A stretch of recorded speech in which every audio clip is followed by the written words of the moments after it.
Right guys, now the weather's starting to improve a bit, I've started my evening walks again.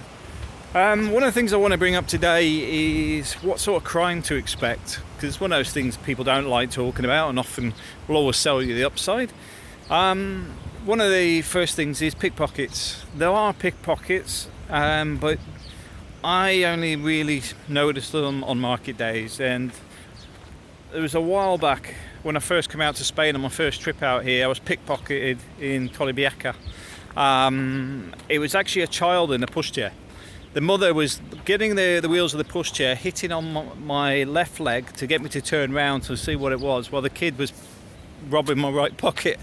Lesson learned, but bear in mind they do use children. I'm not saying what parts of the world they come from, but I don't think they're Spanish.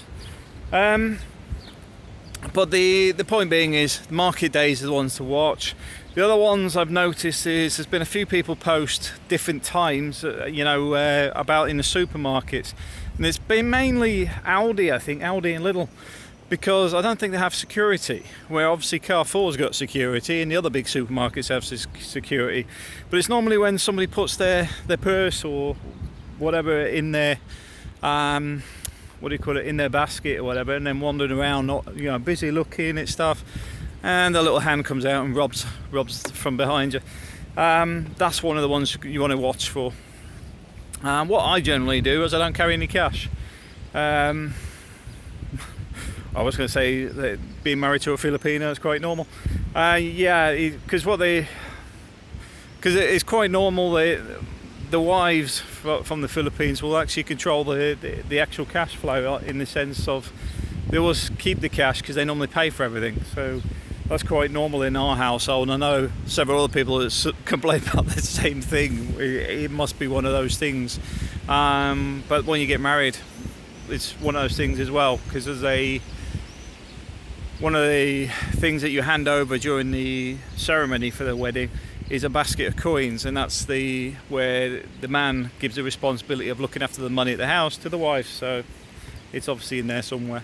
But the other one to watch for is empty properties, and this is why I like apartments, because there's always some people here. Now it looks like there's nobody here, but there is actually some people living in the blocks.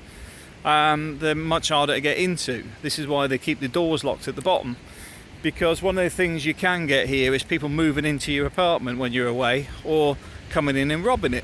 They take all the furniture and stuff has appeared at Torrevieja markets. There's been police raids relating to that.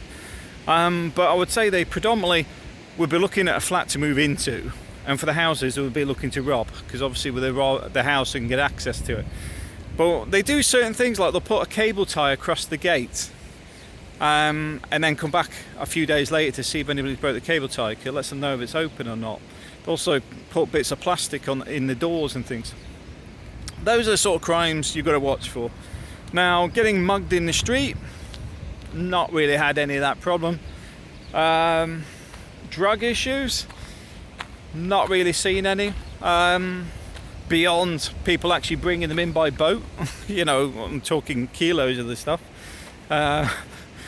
I can't remember which beach it was. There's one of the beaches along here. They actually brought in a speedboat with about £6 million worth of drugs on it. They just unload it on the beach with all the people on holiday just sat around. They did get caught, funny enough, and it was all on video. But yeah, I mean, you don't really see too much. Now, don't get me wrong, of course it still exists.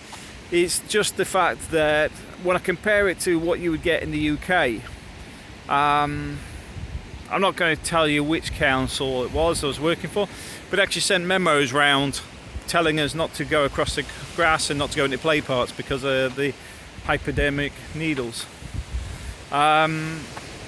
I don't really see any of the heavier stuff, if you know what I mean. You will see there's a lot of marijuana. There's marijuana shops, and I think people can have 3 marijuana plants in their house. Do not quote me on that, but from what I've heard, that seems to be the consensus on it. But beyond that, I don't really see much, not here. Now, if you were in one of the cities, without a doubt, one of the things that's on the TV, and one of you guys can actually say which show it is, the Guardia do a TV show where they'll go on about the different crimes, and I've seen certain areas of Madrid, etc., that have some serious crime there, where there's a lot of drug trafficking and other things going on. But here, not really a lot. We don't even get drunkenness as such here in La Mata, because we don't.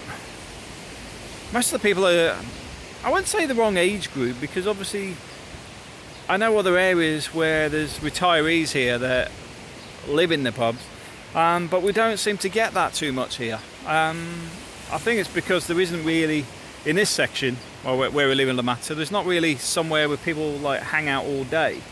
Further up there is, but generally people here just potter around. I mean, the majority of people are hiking and things like that, so, or just coming out for a morning coffee and things. They're not really going out to get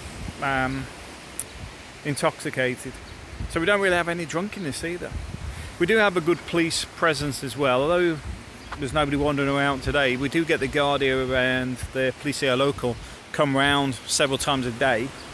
And we do find if there is an incident, there'll be about 4 or 5 cars there in virtually no time, because just at the top of the hill there's a little GRO office, which the mayor let them use. So there's police there, and then you've got, well, there's a lot of police places all over the place. So yeah, the response is pretty good if there is a problem. What else is there? Yeah, I think that's about it from the crime side. I don't really see it. Now, bad tradesmen and things like that, yeah, exist. Overcharging with the garages, yeah, definitely exists. But at the same time, is that crime or just people being incompetent? I'll leave that one to you. Thanks for watching.